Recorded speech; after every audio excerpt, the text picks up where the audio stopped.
AITA for giving my boyfriend an ultimatum after his mom gave me a how to be his wife manual? I thought moving in with my boyfriend Leo was the start of our perfect future together. But I quickly discovered he wasn't looking for a partner. He was looking for a replacement for the one woman who had coddled him his entire life, his mother. And when her demands escalated from outdated to downright disturbing, I had to make a choice: surrender my entire identity or burn our new life to the ground. The key felt cold and heavy in my hand, a tangible promise. Leo and I had found it, our first shared home. A cozy one-bedroom apartment with sunlight streaming into the living room. It was supposed to be our sanctuary, the launchpad for our life together.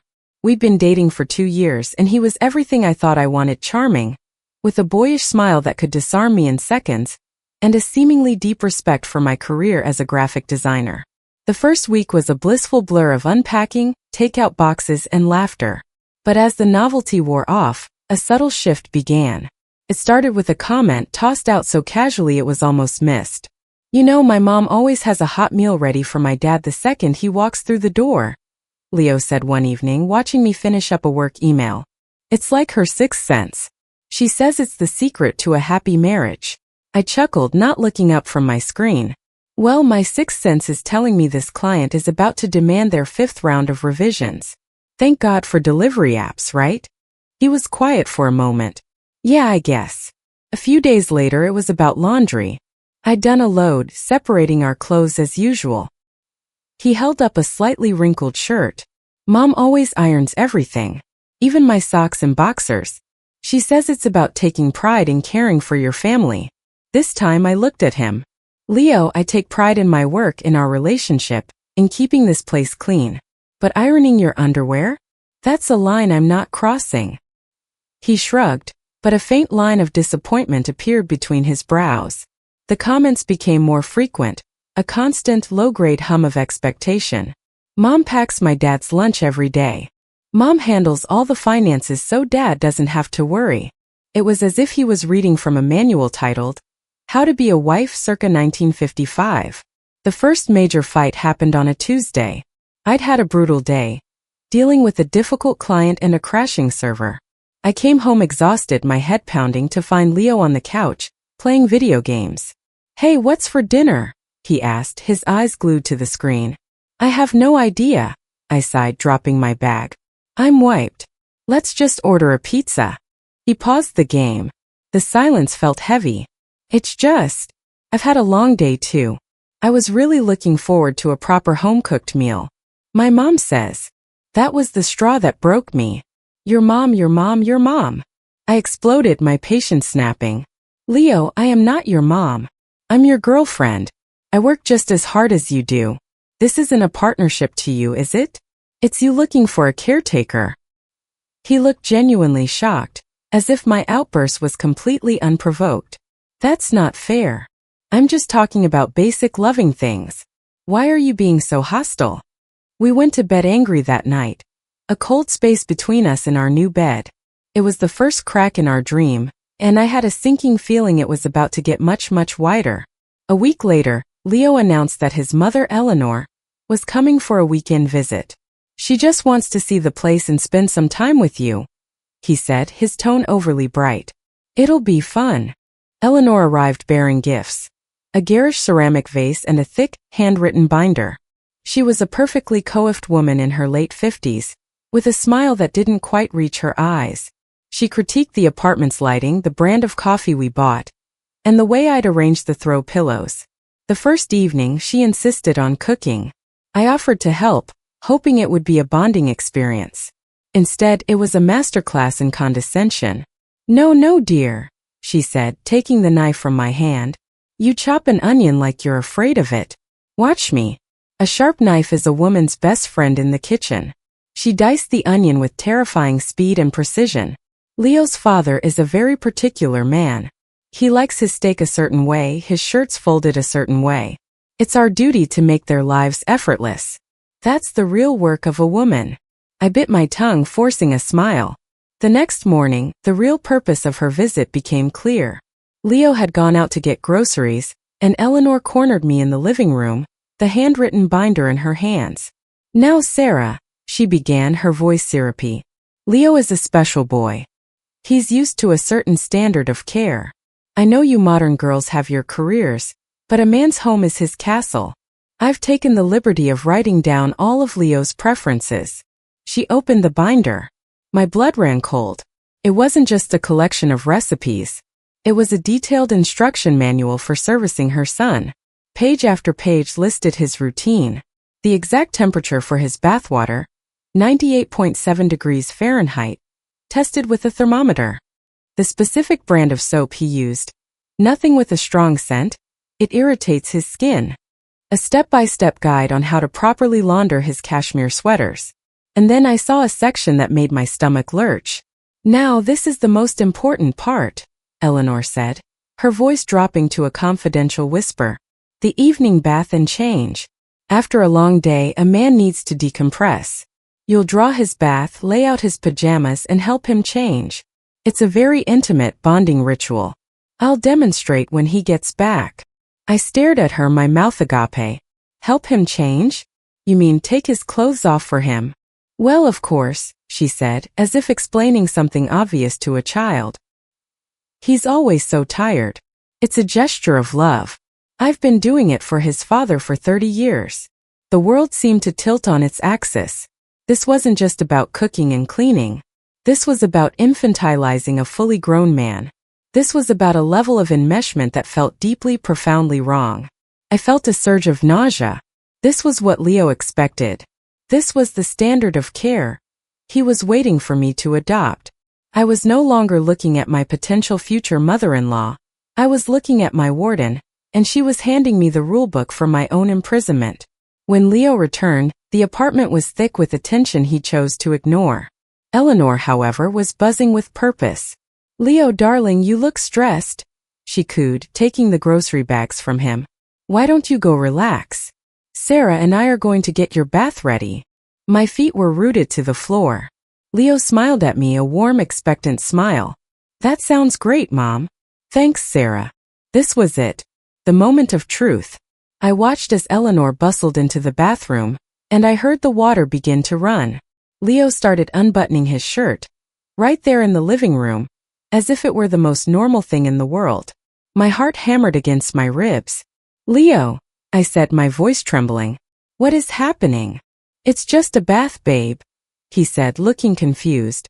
Mom's just showing you how I like it. It's no big deal. No big deal. I repeated, the tremor in my voice turning to steel. You expect me to bathe you? Like a child. Eleanor emerged from the bathroom, wiping her hands on a towel. It's about care, Sarah. Not everything is a battle of the sexes. It's about soothing your man. I looked from her serene, determined face to Leo's slightly embarrassed but accepting one. The final piece of the puzzle clicked into place, and the picture it formed was horrifying. This wasn't just a quirk. It was a deeply ingrained dynamic, and he was a willing participant. Leo, I said, my voice now low and clear. I need to talk to you. Alone. Now. We went into our bedroom, the room that had once felt like ours. I closed the door, leaning against it. I am not going to do this, Leo. I am not going to bathe you. I am not going to iron your underwear or drop my career to have a hot meal ready for you the second you walk in. I am not going to be anything like your mom. His face fell. Why are you being so difficult? This is how love is shown in my family. This is what a real relationship is. That's not a relationship, Leo, that's servitude. I shot back. If you expect that from me, if you're waiting for me to turn into a carbon copy of your mother, then we have a serious problem. In fact, if that's your expectation, we should break up. The words hung in the air, stark and final. His expression shifted from frustration to something else. Panic, mixed with a strange, desperate resolve. You don't understand, he burst out, his voice cracking. It's not just about being cared for.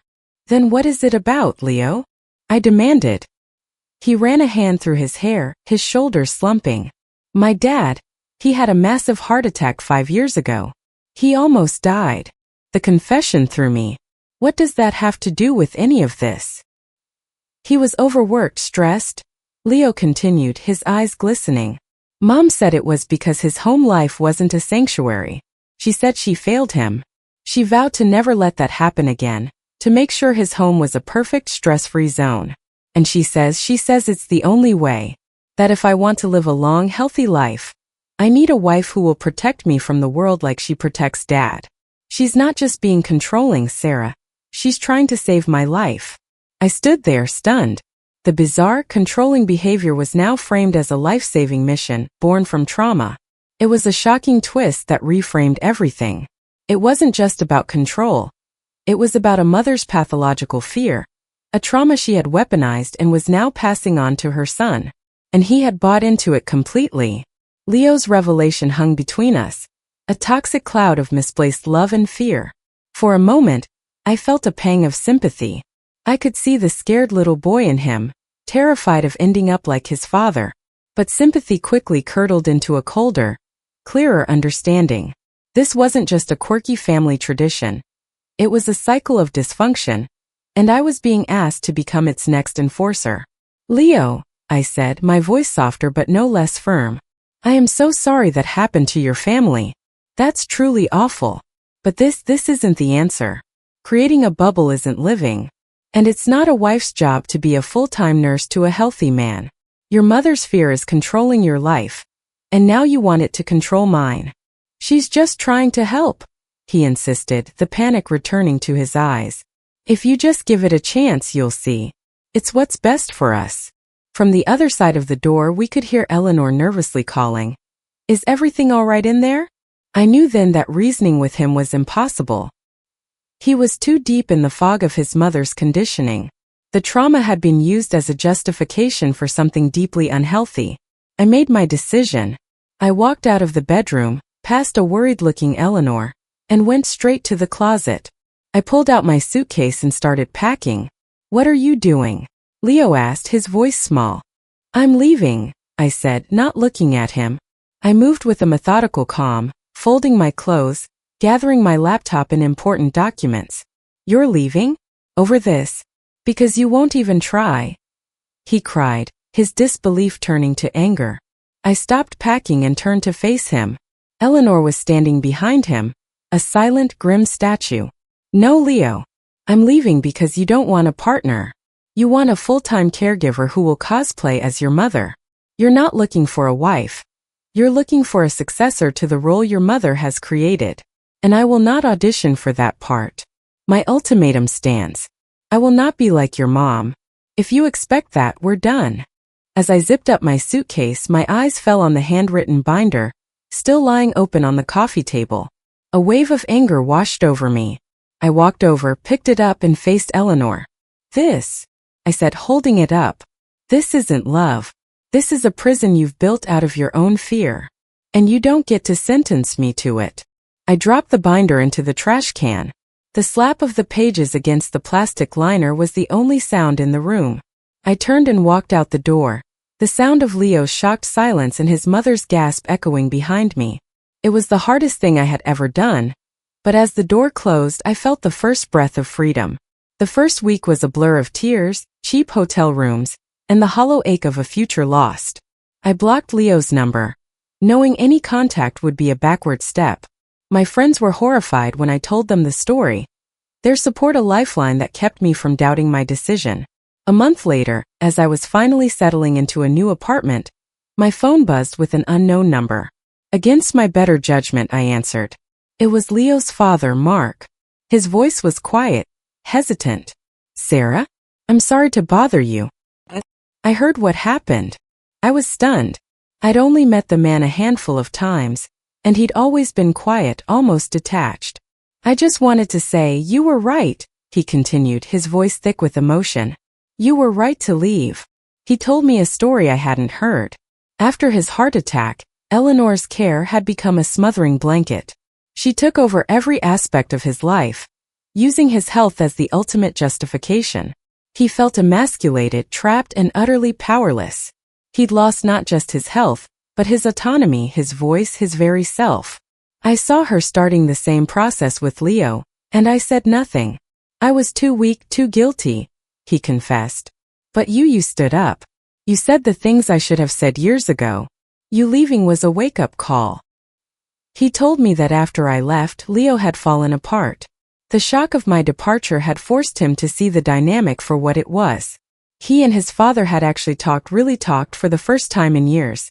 They were both, for the first time, acknowledging the toxic system Eleanor had built. He's starting therapy, Mark said. We both are.